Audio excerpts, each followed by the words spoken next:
Hey everyone, it's Ethan or Miist back again for another video today, and welcome back to the channel, guys. Here again for yet another video. Going to be talking about every movie I watched last week, and yeah, there's also a season of TV and something else I want to talk about. But before we get into it, I want to stress that you should follow me on Letterboxd. I use Letterboxd more than I use any other app. Please give me a follow. I just hit my 500th movie of the year, and I would really appreciate it. So, thank you very much. It's in the description if you want to take a look at it. Anyways, let's start it off with really the main thing that consumed my week. This man consumed my week. I finished Spider-Man 2, the game, Spider-Man PS5, whatever you want to call it, Insomniac's Spider-Man, Marvel Spider-Man 2. I finally finished it. And I started it and finished it this week pretty much. I started it last week, but 100% completed it this week, and that's where most of my time went. And man, what a fantastic game. I really loved it. That trilogy is really amazing and probably the best trilogy of games I've ever played. All three of them I really loved, and yeah, they were really sweet. So that took up a lot of time this week, but nothing wrong with that. Those are really awesome. Now let's get into what I watched this week. Let's start it off with the one season of TV that I watched with Mel, which is Season 2 of The Summer I Turned Pretty, which is obviously pretty relevant right now. We're about halfway through Season 3's releases. We are on Episode 4, and I believe Episode 5 is out, and Episode 6 comes out this week. So we're almost caught up on Season 3 as well, but yeah, this was a show that we started, I think, last summer, which we never finished. We got through Season 1 and then the first 2 episodes of Season 2, and we just never finished it. So we ended up grinding through Season 2 together this week and watching that. And like I said, we're almost all caught up. And actually, this season was far better than the first season. I actually laughed a lot. I thought this was just a much more enjoyable season of TV, and I actually thought it was good, which was surprising because I really didn't like the first season. And yeah, so far Season 3 is pretty solid as well. So yeah, Summer I Turned Pretty, not too bad. I'm excited to see how this goes. So, let's now get into the movies of the week. And I kind of had a theme of the week. One of my goals of the year is to watch 75 foreign films because I want to branch out, watch more foreign films. About a month ago, I watched a Hindi foreign film, which is the first time I'd done that. And I just kind of wanted to branch out into different countries as well, and I haven't really done that. I've mostly just stuck to Asia, to be fair, but anyways, this was kind of my main theme of the week, and I watched at least one foreign film every day this week except for today, at the time of recording this, Sunday, yesterday for you guys.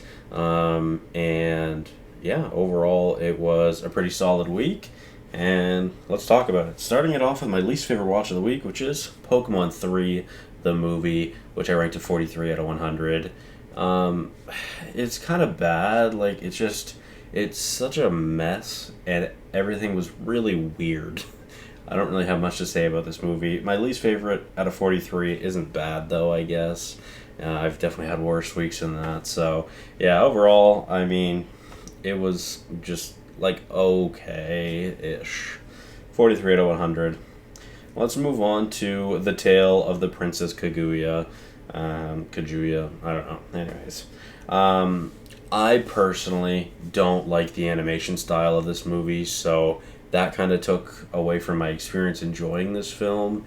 There was one scene in particular where the princess is running away, and that animation of the super sketch art drawing style I really enjoyed, but the rest of the movie wasn't really like that, and I didn't really enjoy that. I guess I just didn't really enjoy the animation too much, unfortunately. And yeah, ranked it a 61 out of 100. It was okay. Let's move on to some of the non-foreign films of the week that I watched with Mel, which is Camp Rock. Starting it off with Camp Rock, the first one, which I ranked a 68 out of 100. Instead of leaving a review, I actually just ranked every song in it. And yeah, I mean, these are some of Mel's favorite movies. These were some of my favorite movies growing up, actually, as well. Fun fact, but both of the ratings did go down in this case. I had Camp Rock originally at a 79, and then I brought it down to a 68, so it went down quite a bit. yeah. Let's move on to Pokemon the movie, The Power of Us, which, truthfully, the only reason why I rented and watched this movie is because there's a collection on Letterboxd that this movie's a part of, and there was the last one in the trilogy that I did not finish. So finished that, which is cool, I guess. But I ended up actually surprisingly enjoying this, and this is actually kind of in as one of my favorite, or is going to end up as one of my favorite Pokemon movies so far. I've watched, I think, 12 that I have ranked, and in a list on Letterboxd, and yeah, this one I think is like third, fourth, or fifth. I don't even remember. But yeah, I actually enjoyed this way more than I thought I was going to. And a big reason why is Zeraora, who's really fucking awesome in this movie. And obviously the backdrop that I chose, I really loved. That like flashback with, again, the like sketch art drawing animation I really loved. I learned that I loved that this week. And this was really awesome. Ranking a 69 out of 100, and well, the movie wasn't that awesome, but Zeraora was awesome, and he was legit aura farming, so that's awesome. 69 out of 100. Let's move on to Camp Rock 2, The Final Jam, which I always knew I enjoyed this one more. Mel as well, she has this ranked at 100 out of 100 now, and for some reason, I didn't have this one ranked higher than the first one, which I had originally had the first one ranked at 79 and had this one ranked at 78. This one is now ranked higher at a 72, and again, same thing. I just gave you the list of my my songs or my song rankings, and ironically enough, literally tonight, like an hour ago, Joe Jonas and Demi Lovato posted a TikTok of them singing Camp Rock, which is iconic, and the Jonas Brothers, I believe, are just starting their tour, which is Mel's probably like second dream celebrity to go, or musician to go see in concert right now. Number one being Tate McRae. So I would love to be able to bring her to that. I don't know if that's something in the cards, but yeah, anyways, we were kind of in a Jonas mood. Mel, more so than anything, but yeah, 72 out of 100. Let's move on to Pompoko, which I ranked a 74 out of 100. On Saturday, I ended up watching two movies where a significant plot point of the movie were about deforestation and not ruining, and like running the animals and Pokemon out of the forest to build cities and whatnot. Excuse me, which I thought was really odd because I didn't mean to do that. And anyways, this one is much more deep about it than what the Pokemon movie was, but yeah, this is it's a pretty interesting movie, to be honest. It's got a pretty interesting theme to talk about as well. Overall, it's just kind of like a fun and cute movie, minus the backdrop I posted. The nutsacks is crazy. But yeah, overall, I mean, I enjoy this. Ranked it a 74 out of 100. Let's move on to how I started the week with The Handmaiden. Park Chan-wook is a director's filmography that I wanted to go through more this year. Really, I just have one more to go through. I'll probably do this week, hopefully, which is Decision to Leave. That's the last one that I really wanted to go through his filmography, so hopefully I'll do that. But The Handmaiden is really, really well made. I love the way that this was directed and the way that we got to the reveal. In like the middle half, or I guess in part 2, and then eventually the way that part 3 ended up finishing. I really enjoyed this movie, and yeah, this was just a really solid movie. Ranked at an 82 out of 100, and yeah, it's great. Let's move on to Mary and the Witch's Flower, which is a really surprising movie to me because I've never heard of this. I was just scrolling through Netflix's anime movies. I found this one, and truthfully, the only reason why I clicked on this is because there was a black cat in it, and I ended up loving this movie. The world building was immersive and amazing. There was a lot of similarities to Harry Potter, and then I felt like it kind of strayed away from that, which is probably a good thing, but I see a lot of people comparing it to Harry Potter, which fair enough, but I just really enjoyed this movie, and I had a great time with it. And again, the world that was built within this movie was really awesome, and that's not the last time I'm going to talk about world building in an anime film. Let's move on to that one, which was Akira, which I ranked an 87 out of 100, and I mean, this is probably one of the best cases of world building I've ever seen. It's really, really amazing. It's truly wonderful, the world that's built in this, and I've never seen an anime movie on such a scale. It feels like Neo Tokyo, I believe, is huge, like just massive, and it feels that way. It feels like it's a genuine dystopian future with this huge city that's in ruin, and it's just really cool movie. Biker gangs and whatnot. It's really awesome.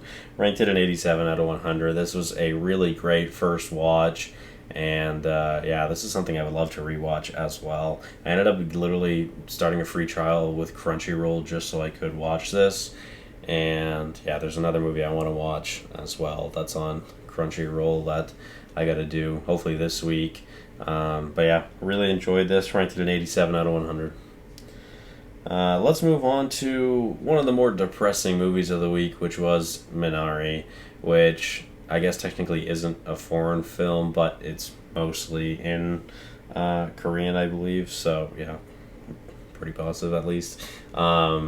So yeah, it counts as a foreign film for me. I'm not Korean. Yeah, this is a really interesting movie, and I was pretty emotional after this movie. It just kind of put me in my thoughts and made me think about some things. Like, there's some things I'm very passionate about. There's some things that I love, but I never ever hope that anything I love gets in between my relationship with Mel. Mel and we just celebrated our 2-year anniversary last week, and we're planning on getting engaged soon, and this is my future. Like, I don't want anything to interrupt that. That's my plan. That's my future.